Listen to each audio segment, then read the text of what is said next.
Ernest Blanchard-Dimi, je pose mes questions pour le Patriote et le groupe Brazanet. Monsieur le ministre, nous avons fait 2 publications dans Brazanet sur la signature du contrat Al-Barak et le Congo. Et c'est la seule publication de toute l'expérience que nous avons de 7 ans d'existence de cet organe de presse qui a fait que nous ayons beaucoup de communication, beaucoup d'appels de la part de ceux qui veulent en savoir davantage. La question qui se pose, c'est de savoir quels sont les éléments qui vous ont obligé, du point de vue technique, à préférer Al-Barak et après la rupture du contrat ou la fin du contrat avec Averda, qu'est-ce qui change de ce qui a été avec Al-Barak, avec Averda, et de ce qui arrive avec Al-Barak? La différence est où? Nous avons négocié la formule de contrat. À Verda, nous étions sur un forfait, sur ses prestations. Ça voudrait dire quoi? Ça voudrait dire que quelle que soit la production des déchets solides, liquides, entre les 2 capitales, le coût n'allait pas changer. Le coût était invariable. Nous avons trouvé maintenant une variable. La variable, c'est que maintenant, nous ne sommes plus au forfait.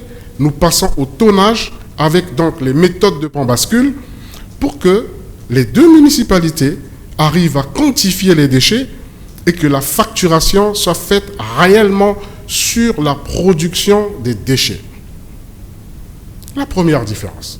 La seconde différence, c'est que nous sommes en train de faire une migration. Il y a le directeur général d'assainissement qui est là, qui est lui-même entrepreneur en ce qui concerne les services d'assainissement. Oui, j'aimerais bien avoir les entrepreneurs et nous lançons un appel à voir les entrepreneurs qui ne vont pas aller acheter les déchets. Parce que Al-Barak pourrait aussi vendre les déchets. Parce que c'est une matière première, c'est un intrant. On fait beaucoup de choses avec les déchets aujourd'hui, en ce qui concerne la valorisation de ces déchets. Mais nous avons réservé ce pan entier à l'économie circulaire et nous souhaitons très vite, parallèlement au contrat avec la société Al-Barak, d'avoir des contrats, pas un seul, des contrats de valorisation. Or dur, c'est or qui est dur. C'est de l'or qui est dur. Il faut transformer cet or-là.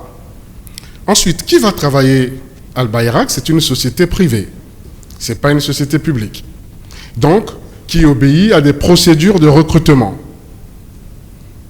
Averda a eu à former pendant 15 ans, au niveau de Brazzaville, environ 1200 Congolais et autour de 900 à Pointe-Noire. Donc, il y a une expertise, mais qu'ils postulent.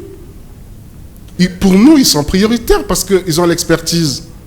Mais à côté d'Averda, des anciens d'Averda, mais il y a aussi, oui, Monsieur Dimi, au niveau du site de notre ministère, nous sommes inondés des demandes. Par contre, nous n'avons aucune influence particulière pour demander à l'entreprise privée de les embaucher. Par contre, oui, nous n'accepterons pas, comme je vous ai dit, que des navires soient affrétés, que des avions soient affrétés avec du personnel qui viennent d'ailleurs, que ce soit des pays africains ou autres, pour venir faire le job. Ça, non. Nous voulons aussi renforcer l'expertise locale. Le dernier point sur la différence des contrats, c'est la durée. Nous sommes sur un contrat quinquennal de 5 ans, renouvelable, avec une évaluation à mi-parcours, ce qui n'était pas le cas.